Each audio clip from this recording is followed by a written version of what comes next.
నేను చింతకాయ మిరపకాయలు నూనెలు బాగా వేయించుకొని కారం నూరుతున్నా. చింతకాయలు, కరివేపాకు, పచ్చిమిరపకాయలు, వెల్లుల్లి నూనెలో వేయించుకున్నా. ఇవి బాగా వేయించి కారం నూరితే మస్తు టేస్ట్ ఉంటుంది. చేద్దాం. ఇప్పుడు మిరపకాయలు వేస్తున్నా. వాటర్ పోయిందా అంటే వేయించుతున్నా. ఇందులో మిరపకాయలకు కడిగినా కదా వాటర్. నూనె వేస్తున్నా 2 చెంచాలు. నూనె వేసి బాగా వేయించుతున్నా.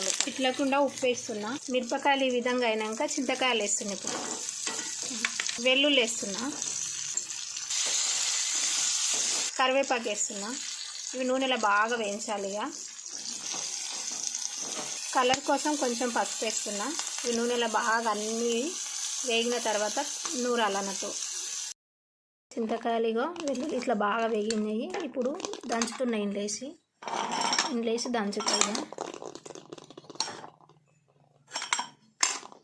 కారం రెడీ. చూడండి, మస్తు టేస్ట్ అవుతుంది.